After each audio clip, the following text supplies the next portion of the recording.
पिछली बार की स्वाध्याय की कक्षा में हम लोगों ने चर्चा की थी कि गायत्री जो है आत्मशक्ति का अकूत भंडार है। तो जितनी भी शक्ति हमें आवश्यकता होती है आत्मबल के रूप में, वो सारी की सारी शक्ति हमें गायत्री से कभी भी मिल सकती है अनुष्ठान के माध्यम से। तो आज हम लोग जो है चर्चा करेंगे कि अनुष्ठान की विधि क्या है। हम सभी लोग बहुत ही सीनियर लोग हैं। आप सभी हमसे बहुत सीनियर हैं, तो आप सभी लोगों ने बहुत सारे अनुष्ठान किए होंगे। तो क्योंकि हमारा कोर्स है इसमें, तो गायत्री हम लोग जो है गायत्री महाविज्ञान भाग 1 का जो है ये इसका स्वाध्याय क्रम चला रहे हैं। तो इसमें जो है ये गुरुदेव ने बताया, जो गुरुदेव ने अनुष्ठान की पद्धति बताई हम सभी लोग जानते हैं, लेकिन फिर भी जो है एक बार इसकी चर्चा कर लेते हैं।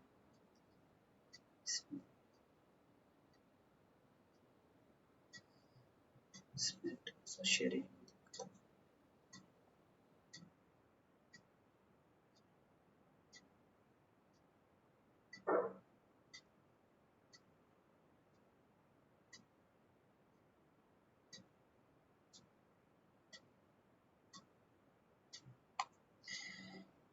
तो हम लोगों ने पिछली बार चर्चा की थी कि जब भी कोई व्यक्ति कभी लंबी छलांग लगाता है तो उससे पहले कुछ देर तक रुक के वो शक्ति का संपादन करता है। तीर कमान चलाने वाले, बंदूक चलाने वाले जब बंदूक चलाते हैं, तीर कमान चलाते हैं तो कुछ देर तक सांस को रोक लेते हैं। उसके लिए अपेक्षित शक्ति को इकट्ठा करते हैं और फिर जो है उस इकट्ठी हुई शक्ति के साथ फिर लक्ष्य का वेधन करते हैं। यही बात है हमारी अनुष्ठान में भी कि अगर हमें कोई विशेष विशिष्ट कार्य करना है, जिस तरह गुरुदेव ने जो है युग निर्माण का जो लक्ष्य पूरा किया, तो उस लक्ष्य को पूरा करने के लिए उन्होंने जो है सबसे पहले 24-24 लाख के 24 अनुष्ठान करके और उस शक्ति को अर्जित किया। फिर उन्होंने जो है पूरा का पूरा युग निर्माण योजना को धरती पे लाए और हम सभी तक पहुंचाया। तो ये हम लोगों का बड़ा सौभाग्य है कि ऐसे महाप्राज्ञ परम पूज्य गुरुदेव वेद मुति तपोनिष्ठ पंडित श्री राम शर्मा आचार्य के हम लोग शिष्य हैं, जिन्होंने गायत्री को सर्वसुलभ बनाकर और जो गायत्री की विधियां जो थी, गायत्री साधना की विधियां लुप्त प्राय थी, एक विशेष वर्ग के पास में ही थी, तो उसको सर्वसुलभ बनाया और बहुत सारी उसमें उन्होंने संशोधन किए, बहुत सारी कठिनाइयों को दूर करके और संशोधन किए जो आज के मनुष्य के हिसाब से, आज के जनजीवन के हिसाब से बिल्कुल ही एकदम सहज और सुपाच्य है। तो इसमें जो है जो युग ऋषि ने लिखा है, इसमें अनुष्ठान की विधि के बारे में लिखा है, तो उसको हम लोग देखते हैं कि अनुष्ठान जो है किसी मास में भी किया जा सकता है, लेकिन इसमें पंचमी, एकादशी और पूर्णमासी को शुभ मानी जाती है। इन तिथियों से अनुष्ठान हम लोग प्रारंभ कर सकते हैं। पंचमी तिथि जो है ये दुर्गा शक्ति की विशेषता इस दिन होती है, एकादशी में सरस्वती शक्ति की और पूर्णमासी में लक्ष्मी शक्ति की बहुलता पाई जाती है।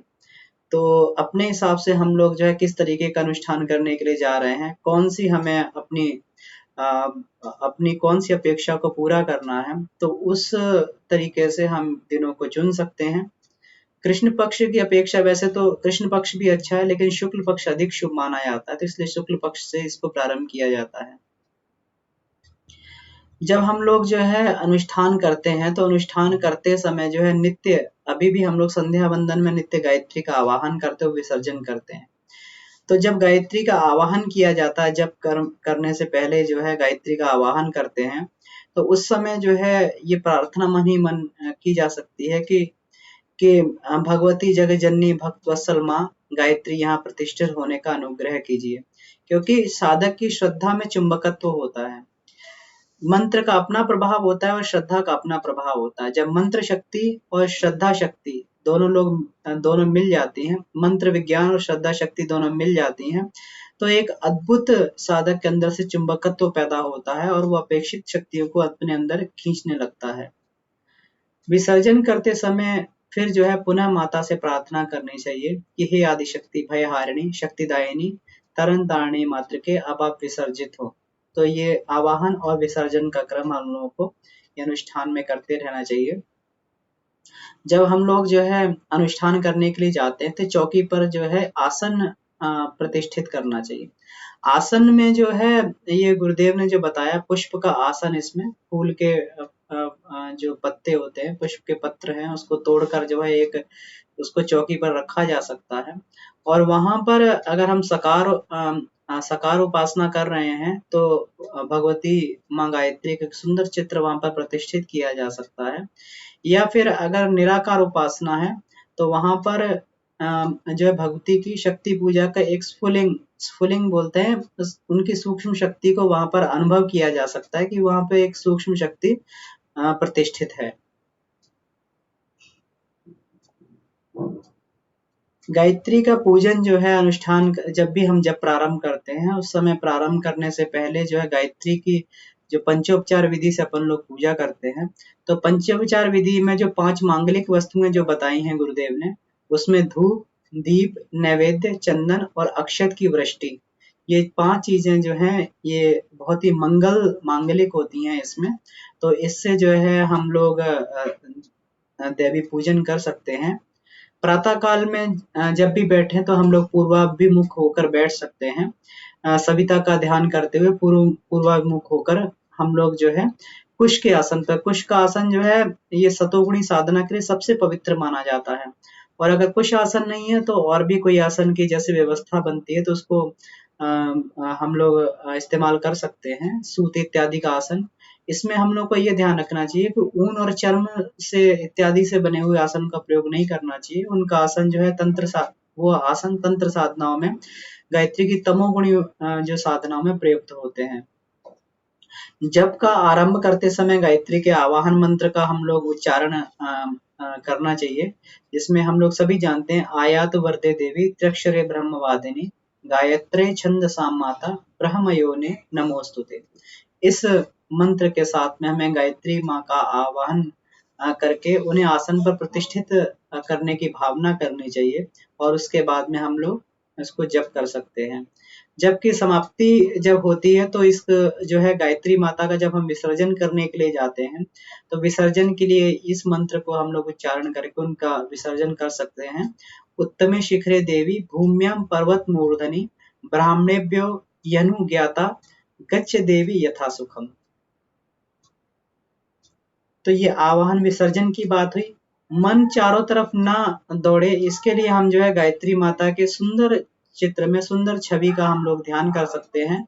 इसमें ये मान सकते हैं कि जब भी हम लोग ध्यान करें तो नील वर्ण आकाश में बिल्कुल वहां पर सारा का सारा सब जगह शून्य है और एक प्रकाश बिंब में हल्का सा जो है गायत्री का जो उसमें बिंब चमक रहा है और धीरे धीरे वो प्रकाश बिंब बढ़ रहा है और हम जो है उसके प्रकाश से ओतप्रोत हो रहे हैं।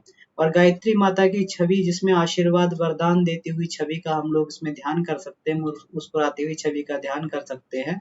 तो इस भावना से, इस विधि से जो है मन धीरे धीरे वहां पर एकाग्र होने लगता है और हमें इसका पूरा लाभ मिलता है।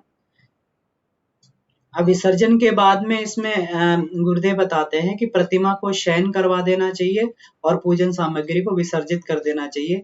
ये पूजन सामग्री जो है इसमें जो अक्षत वगैरह है ये चिड़िया वगैरह को डाल देना चाहिए। फूल वगैरह को हम लोग जो है किसी पेड़ वगैरह की जड़ में हम इसको छोड़ सकते हैं। आजकल जो है पहले जलाशय में छोड़ा जाता था लेकिन अब जो है नदियों का बहुत सारा प्रदूषण हो रहा है, इसलिए नदियों में बहते जल में हमें इसको नहीं डालना चाहिए। और कहीं पे भी पेड़ पौधों की जगह में खेत में इसको विसर्जित करते हैं तो वहां पर ही उपयुक्त खाद बन जाता है। इसके बाद में इसमें जो है सवा लक्ष्य जप करने का जो है इसमें 40 दिन में सवा लक्ष्य का जप पूरा करने का ये हमारा बहुत काल से ये प्रथा चली आ रही है। 40 दिन का एक अपने आप में एक मैजिक नंबर होता है, इसको मैजिक नंबर बोलते हैं। जो शांति कुंज में एक बार मोटलानी जी भाई साहब एक बार हम लोग की कक्षा ले रहे थे, तो उन्होंने बताया था कि किसी भी आदत को अगर अपने जीवन में जोड़ना है तो 21 दिन लगते हैं एक आदत को जोड़ने के लिए। कोई भी अभ्यास 21 दिन में हमारी आदत बन जाती है और 40 दिन में संस्कार बन जाती है। तो इसलिए 40 दिन का क्रम ये रखा गया ताकि वो पूरा का पूरा जो संस्कार हमारे जीवन में वो बन जाए। तो इसलिए जो है 40 दिन में 1.25 लाख का जप पूरा किया जा सकता है। और जो लोग जिनको जप करने का अभ्यास नहीं है, वो लोग कम भी कर सकते हैं। तो 40 दिन अगर करना है तो 29 माला प्रतिदिन, और अगर 2 महीने में पूरा करना है तो 20 माला जो है प्रतिदिन का हम लोग जप कर सकते हैं। अनुष्ठान के अंत में जो है, वैसे तो दशांश के लिए बोला गया है कि अनुष्ठान के अंत में जो है दशांश का हवन करना चाहिए जो है। लेकिन अगर ये संभव ना हो तो कम से कम जो है 108 आहुतियों का हवन हमें अंतिम दिन में अवश्य करना चाहिए। और क्योंकि त्रिपदा गायत्री है, तो त्रिपदा गायत्री के प्रतीक के रूप में कम से कम 3 ब्राह्मणों को हमें भोजन करवाना चाहिए। इसमें जो है दान के लिए कोई मर्यादा नहीं है, लेकिन हमें जो है अपेक्षित दान जो है, जितना हम अधिक से अधिक अपनी क्षमतानुसार दान कर सकते हैं, उतना दान हमें अवश्य करना चाहिए। क्योंकि दान की हुई जो है चीज़ ही यही हमारे इसमें यही हमारे मनुष्य जीवन की गरिमा भी है, और आगे चल के यही हमारे जीवन की कमाई भी यही बनती है। अनुष्ठान के अंत में जो है जो हवन और ब्रह्म भोज, तो ब्रह्म भोज हमने चर्चा की कि ब्राह्मणों को हमें भोजन करवाना चाहिए और दान इत्यादि हमें अवश्य करना चाहिए। तो इस तरीके से कहते हैं कि वैसे तो गायत्री एक सात्विक साधना है, इसमें अगर किसी भी विधि का प्रयोग ना किया जाए तब भी इससे परिणाम मिलते हैं, लेकिन फिर भी इसको विधि पूर्वक करने से जो है हमें अपनी आशा अनुरूप इसमें परिणाम प्राप्त होते हैं। तो इसलिए इसको जो गुरुदेव ने अभी जो इस तरीके से ये वेदोक्त पद्धति बताई है, उस पद्धति से हम लोग जो है अनुष्ठान को संपन्न कर सकते हैं। ठीक है, तो आज की बात को अपन यहीं समाप्त करते हैं। अगर किन्हीं का कोई प्रश्न है तो पूछ सकते हैं, नहीं तो आज की बात को हम लोग क्लास को यहीं समाप्त करते हुए शांति पाठ की ओर बढ़ते हैं। भैया प्रणाम। दीदी प्रणाम। भैया ये पूछ रहे थे कि जैसे मैं शांति कुंज गई थी एक बार विश्वविद्यालय से, वहाँ ऊन का आसन मिल रहा था स्वावलंबन में, मुझे बड़ा पसंद आया। मैं तो डेली उसी पे ही बैठ के मतलब दैनिक साधना हमारी यज्ञ वगैरह उस पे ही करते हैं, तो क्या उसको बदल देना चाहिए क्या? नहीं दीदी, इसमें बदलना नहीं चाहिए, क्योंकि वो भी जो है हाथ का बना और सूत का आसन होता है। तो उसमें अपन ये कर सकते हैं। लेकिन अब कुश का मिल जाए तो कुश का बहुत अच्छा होता है। कुश का जो है गुरुदेव ने सर्वोत्तम आसन बताया है, लेकिन आज के समय में कुश का आसन नहीं मिलता, तो वो बहुत बढ़िया आसन है, तो उसी पे अपन बैठ के, क्योंकि हमारे यहाँ भी नहीं है कुश का आसन, हम भी जो है वो सूती आसन पे बैठ के अपना जप करते हैं। लेकिन अगर प्रयास करके मिल जाए कहीं, तो ये गुरुदेव ने सबसे उत्तम बताया है जी। वो मुझे लगता है भैया वो वूल का है, वुलन है आसन जो है शांति कुंज। हाँ, तो वूलन उसमें दीदी आजकल जो सिंथेटिक वूल आ रही है, तो पहले जो अच्छा। वूल होती थी जो है वो प्योर भेड़ के उससे बनाई जाती थी। हम्म। भेड़ के जो है बालों से ऊन बनाते थे। तो आजकल तो मुझे लगता है कि उस तरह की भेड़ भी नहीं उतनी, तो आजकल सिंथेटिक वूल टाइप आती है। तो इसमें मुझे नहीं लगता कि इसमें जो है कुछ तमोगुणी कोई इसमें तत्व होगा, तमोगुणी साधना के लिए जो प्रयोग हो जी। हाँ, मेरा भी ठीक है भैया भैया। प्रश्न था दीदी श्रुति जी और भैया, जी यही दीदी वो प्रणाम। जैसे आजकल मिलते हैं वो रेड रेड कलर के, वो मतलब जनरली वही मिलते हैं आसन, जैसे मंदिर में भी हैं, शक्तिपीठ पे मेरे पास भी वही। आप मुझे पता नहीं वो वुलन है या क्या है, वो शायद वुलन नहीं वुलन। दीदी, वो नॉर्मल है, वो वुलन नहीं है, वो सिंथेटिक वाला वही है। इसलिए मैं शांति कुंज से अच्छा। लाई थी, अभी मैं जाने वाली हूँ शांति कुंज। मेरा संभवतः 5 6 7 को 3 दिन का शायद प्रोग्राम बन रहा है हम लोगों का। तो अगर आप अच्छा। कहेंगी तो आसन का मैं वहां जाके उसका भी देखूंगी, और क्योंकि हमारे पास 2 आसन है, बच्चे बैठते हैं यज्ञ के लिए तो उनको चादर पे बैठना पड़ता है। तो अगर आपको होगा तो मैं वहाँ शांति कुंज से विश्वविद्यालय से ला सकती हूँ, अगर मिल गया तो। जी जी। तो ठीक है आपसे। आपकी आवाज नहीं आ रही भैया।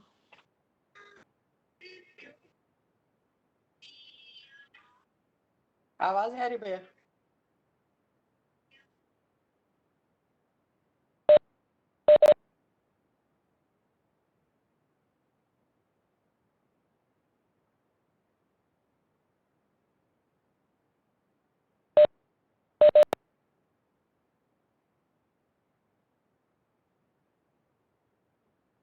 नहीं आ रही भैया आवाज।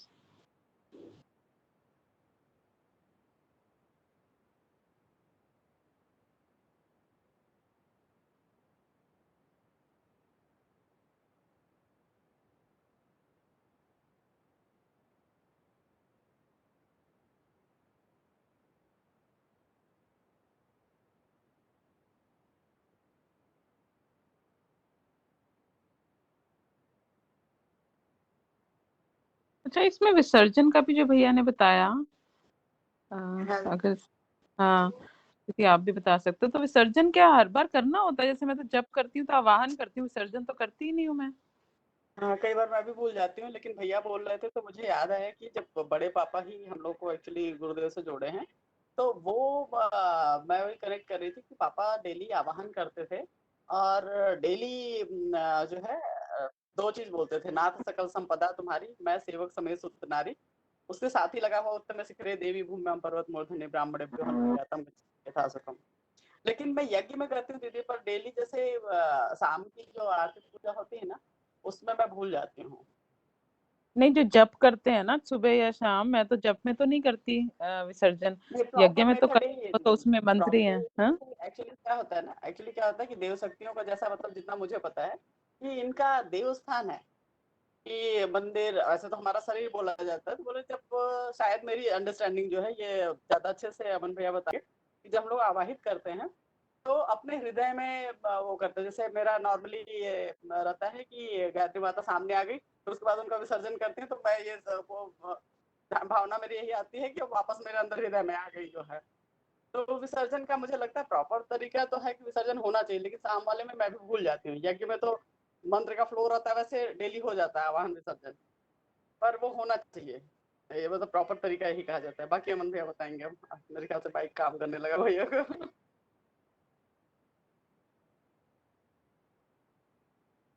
आ रही भैया आवाज। नहीं आ रही भैया।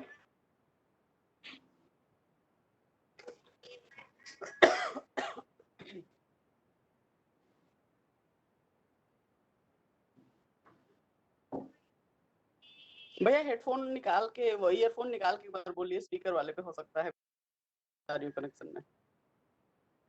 ईयरफोन निकाल के।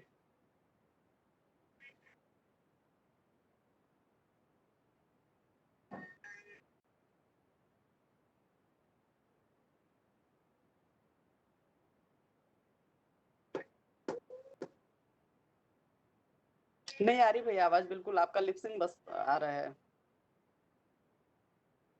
मेरे ख्याल से एक बार आप ईयरफोन निकालिए, उसको डिस्कनेक्ट करके फिर वो करिए जो है।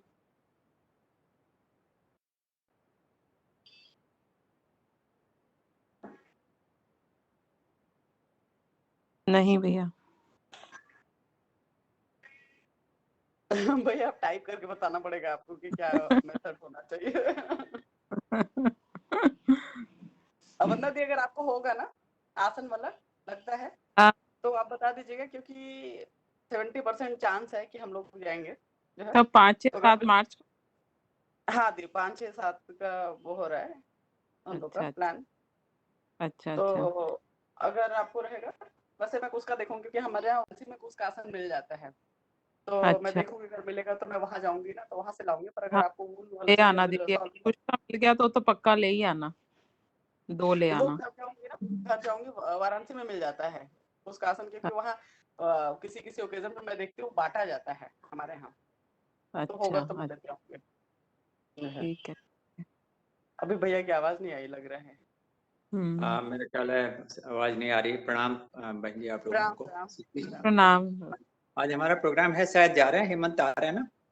हाँ हाँ हाँ हाँ। हाँ ठीक है ठीक है। तो ठीक है, उस समय देखते हैं कैसे क्या होता है। और मैडम वंदना जी, कोई आपके नहीं तरफ से तो नहीं आ रहा है आज नहीं, हमारे साथ में? 1-2 बच्चों ने कोई बात बोला था, मना कर दिया। कोई बात नहीं, अगर होता है फिर हमें बता दीजिए, नहीं तो हम दो तो जाएंगे ही जाएंगे। ठीक है, हाँ जो हम जी। हो सकता है वो ठीक है, वहाँ उसको बंदे को जिसको हमने बोला है वो कर रहा है काम। आज हम थोड़ा उनको और थोड़ा सपोर्ट वपोर्ट दे के आएंगे। पौधों का ऐसा प्लान है, डंडे उंडे ले जा करके। ठीक है, और क्या जो लेके पौधे आए? लगाएंगे तो उनका थोड़ा अच्छा लगेगा। ठीक है, और अच्छा, पौधे ठीक लगाएंगे है। आज आप? नहीं, हम आज उसमें ले जाके कुछ उसके लिए स्टिक्स ले जाके उनको जोड़ेंगे, पौधों हाँ, को वो थोड़ा लगाया सपोर्ट दे जाता के है। आएंगे। और थोड़ा पानी वानी की व्यवस्था और अच्छे से देख के आएंगे। और वो लड़का कर ही रहा है काम, कल इवनिंग मेरी बात हुई उससे। ठीक है। अच्छा, तो बहुत बढ़िया। अमन जी का अभी तक वो साउंड उनकी हमें पहुंच रही, पता नहीं हमारी ओन को पहुंच रही कि नहीं पहुंच रही, मेरे ख्याल है डिस्कनेक्ट ही हो गए वो।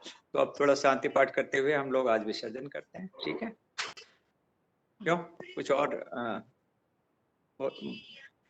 वंदना जी आप बताइए, कुछ और कहना है? सूची नहीं जी नहीं नहीं नहीं, नहीं आपकी उससे बहुत भैया का भी आ गया कि नेक्स्ट टाइम बात कर लेंगे। अमन भैया का मैसेज आया हुआ है। हाँ अच्छा जी, ठीक है, ठीक है। अच्छा, ठीक है। ठीक है। ओम शांति शांति शांति, सर्वारिष्ट सुशांतिर्भवतु। प्रणाम सबको है।